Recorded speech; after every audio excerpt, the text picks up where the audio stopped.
Hello दोस्तों, आप सबों का स्वागत है हमारे YouTube channel Ganesh series class 0.1 में। और हम लोगों ने सब्जेक्ट भर एग्रीमेंट का पहला वीडियो ऑलरेडी देख चुके हैं। अब हम लोग ये सेकेंड वीडियो को अच्छी तरह से बारीकी से देखने का प्रयास करेंगे, क्योंकि ये बहुत ही बेहतरीन है और कोई भी एग्जाम हो, हर एग्जाम में इससे क्वेश्चन पूछता ही पूछता है। इसलिए आप थोड़ा सा ध्यान देंगे और मैं उम्मीद करता हूं कि आपकी सारी समस्या का समाधान बहुत ही जल्द होने वाला है। तो आप बेफिक्र होकर देखने का प्रयास करें और समझने का प्रयास करें, और जो भी कुछ कमी आपको नजर आ रही हो तो आप इसके पहले मैंने एक सब्जेक्ट भर एग्रीमेंट का जो वीडियो अपलोड किया हूं, लिंक नीचे दिया गया है, आप उसे अवश्य अच्छी तरह से एक बार देख लें ताकि आपकी समस्या का समाधान हो जाएगा। अब ये देखते हैं कि ये क्या लिखा है कि यदि वाक्य की बनावट noun plus preposition plus noun plus complement से होता हो तो वर्ब का प्रयोग प्रथम नाउन के आधार पर किया जाता है। यानी क्या होगा, आपको सबसे पहले ये देखना है कि सबसे पहले कोई सेंटेंस होगा, उस सेंटेंस में क्या होगा, ये नाउन होगा, इसके बाद प्रीपोजिशन होगा, फिर नाउन होगा, फिर कॉम्प्लीमेंट होगा। इस तरह से यदि बनावट हो तो क्या करेंगे, वहां पर हम क्या करेंगे, फर्स्ट में जो नाउन आएगा उसके आधार पर हम वर्ब का चयन करेंगे। जैसे आप देख सकते हैं, the water of these rivers dash dirty। ये जो है ना, इज है और आर है, तो हम इसका प्रयोग किस प्रकार से करेंगे। नेक्स्ट है, the students of this school dash honest. तो अब हम ये देखना है कि क्या लिखा था, वाटर ऑफ दिज रिवर्स, यानी water of these reverse dash dirty. यहां पर हम क्या करेंगे, यहां पर हम क्या करेंगे, ये इज होगा कि आर होगा, तो ये कोई भी होगा, हमको सिंगुलर और प्लूरल देखना है वर्ब का। तो द वाटर है ना, तो द वाटर क्या दिखा रहा है, ये जो द वाटर है वो क्या है, मेरा सिंगुलर है। और ये जो दी रिवर्स है ना, दिज रिवर्स है, लेकिन ये जो है ऑफ है, ऑफ मेरा क्या है, ऑफ मेरा प्रीपोजिशन है। ऑफ क्या है, ये मेरा प्रीपोजिशन है। तो मैंने क्या लिखा, नाउन होगा, तो द वाटर क्या होगा, आपका नाउन हो गया, और ये प्रीपोजिशन हो गया। फिर क्या है, फिर ये नाउन है, ये जो है ना रिवर्स है, ये क्या है, ये नाउन है। तो क्या करेंगे आप, सबसे पहले इसके आधार पर आपको यहां पर प्रयोग करना है। द वाटर यानी पानी तो एक है ना, the water of this reverse, ये हजार नदियां हैं लेकिन पानी उसका एक है, तो हजार नदियों से मतलब नहीं बल्कि पानी से मतलब, यानी सब्जेक्ट के आधार पर हम क्या करेंगे, वर्ब का चयन करेंगे।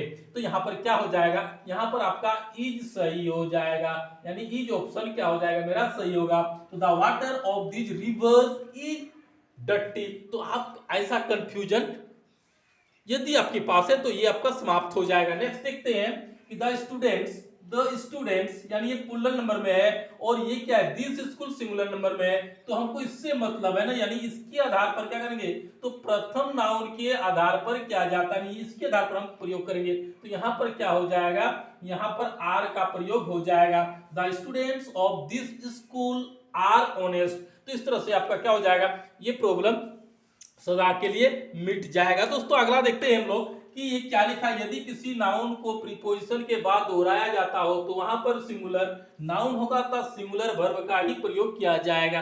यानी क्या होगा, नाउन होगा उसके बाद प्रीपोजिशन आएगा, पुनः नाउन का प्रयोग होगा, तो वहां पर हम क्या करेंगे, सिंगुलर वर्ब का प्रयोग करेंगे। जैसे आप लिख सकते हैं कि car after car dash coming. तो यहां पर हम क्या करेंगे, इज और आर का प्रयोग हम किए, मान लिया जाए तो car after car dash coming. दूसरा लिख सकते हैं, ship after ship dash going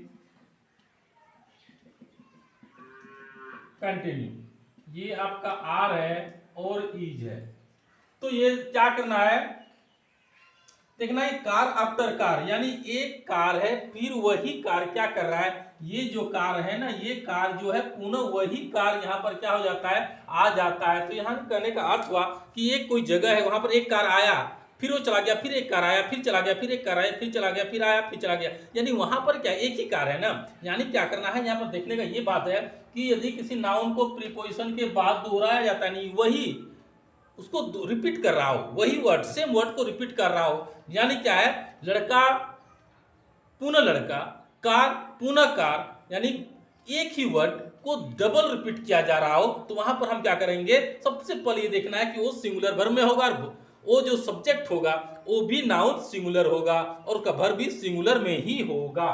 तो यहां पर क्या करना है, कार आफ्टर कार डैश, तो ये क्या हो जाएगा, is coming, ship after ship तो हो जाएगा क्या, इज गोइंग, यानी जो भी वर्ड होगा आपको क्या करना है, देखना कि यहाँ पर प्रीपोजिशन के आगे पीछे सेम वर्ड रिपीट करता हो तो वहां पर हम सिंगुलर वर्ब का प्रयोग करेंगे ही करेंगे, दूसरा वर्ब का प्रयोग नहीं कर सकते हैं। नेक्स्ट हमको ये देखना है, यदि वाक्य में सब्जेक्ट के बाद एपोजिशन का प्रयोग होता हो तो वहां पर प्रथम सब्जेक्ट के आधार पर वर्ब का प्रयोग किया जाता है। तो आपको ये देखना है कि जो भी प्रोनाउन होगा, कोई भी प्रोनाउन होगा, वो क्या होगा, वो कोमा से जुड़ा हो, क्या हो, कोमा से जुड़ा हो, यानी कोमा का प्रयोग हुआ हो।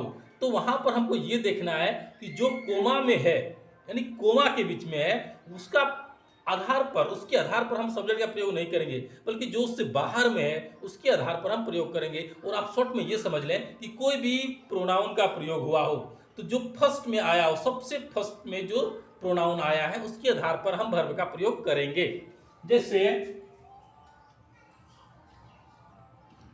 You, he and I dash,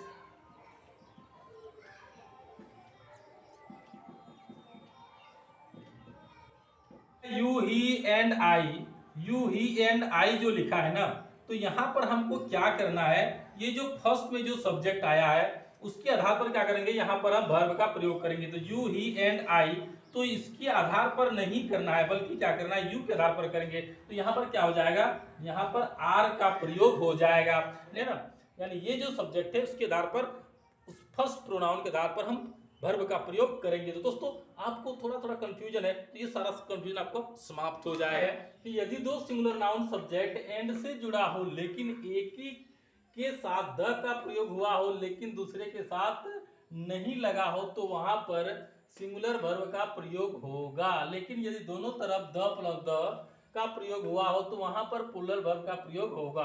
आपके समझ में आ गया होगा कि दो सिंगुलर नाउन सब्जेक्ट जुड़ा हो लेकिन एक के साथ द का प्रयोग हो, चाहे फर्स्ट के साथ हो या तो लास्ट के साथ हो सकता है, एक के साथ द का प्रयोग हो लेकिन दूसरे के साथ द का प्रयोग नहीं हो तो हमेशा 100% क्या होगा, सिंगुलर वर्ब प्रयोग होगा। लेकिन दोनों के साथ द का प्रयोग हुआ हो तो वहां पर प्लूरल का प्रयोग होगा। आपको ये कंफ्यूजन हमेशा एग्जाम में होता है, तो याद रखना कि किसी एक के साथ, चाहे फर्स्ट हो या तो लास्ट हो, किसी के साथ क्या होगा, द लगा हो और एक के साथ नहीं लगा हो तो सिंगुलर होगा, और दोनों के साथ द से जुड़ा हो तो वर्ब प्लूरल होगा। जैसे देखते हैं कि the principal and teacher dash present in the class. ये जो है ना, the principal and teacher dash present in the class, तो यहां पर क्या हो सकता है, यहां पर हम लिख सकते हैं इज या तो आर। तो यहां पर क्या होगा, ये जो है ना द प्रिंसिपल है एंड टीचर, यानी ये कोई एक प्रिंसिपल है जो टीचर का काम करता है। इससे ये पता चलता है कि ये जो प्रिंसिपल है, पोस्ट में प्रिंसिपल है लेकिन अभी क्लास में वो क्या कर रहा है, वो पढ़ाने का काम कर रहा है। यानी ये दो व्यक्ति नहीं बल्कि एक ही व्यक्ति है, और पोस्ट क्या हो रहा है, दो हो रहा है, व्यक्ति एक है। ये प्रिंसिपल का पोस्ट में थे लेकिन अभी क्या कर रहा है, वो टीचर का काम कर रहा है क्लास में। तो यहाँ पर आपको याद रखना कि ये जो है ना, ये द से जुड़ा है लेकिन यहाँ पर द का प्रयोग नहीं हुआ है, तो ये वर्ब क्या होगा, हमेशा सिंगुलर वर्ब होगा। क्या होगा, ये हमेशा सिंगुलर वर्ब होगा, यानी यहाँ पर इज का प्रयोग 100% होगा। तो ये इस तरह से आप कोई भी सेंटेंस को बना सकते हैं। जैसे नेक्स्ट हम लोग लिख सकते हैं, the poet and the philosopher dash coming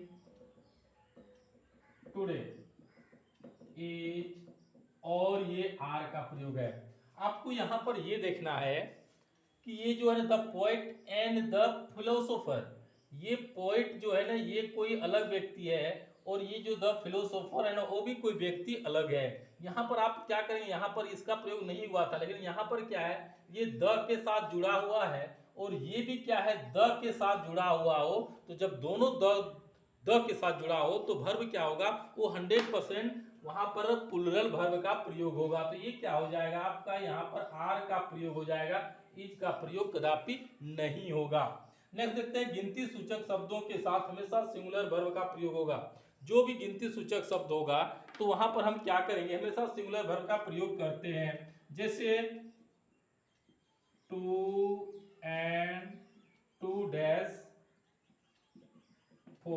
ये आपका इज है और ये आपका आर है। तो हम यहाँ पर क्या करेंगे, तो 2 and 2 ये इज का प्रयोग हो जाएगा। क्यों होगा, क्योंकि ये गिनती सूचक शब्द है ना, 2 और 2 क्या है, गिनती सूचक शब्द है, इसलिए यहाँ पर हम क्या करेंगे, सिंगुलर वर्ब का प्रयोग हमेशा करते हैं। नेक्स्ट हम लोग लिख सकते हैं, जैसे 40 miles a long distance to walk। ये जो है ना, हम लोग ये देखना है इसमें कि यहाँ जो ये 40 माइल्स है उसका प्रयोग किस तरह से किया गया है। तो सबको ये देखना है कि गिनती सूचक शब्दों के साथ हमेशा सिंगुलर वर्ब का प्रयोग होता है। तो क्या है, 2 and 2 is 4, ये आपका सही हो जाएगा, क्योंकि ये 2 और 2 क्या है, गिनती सूचक है ना।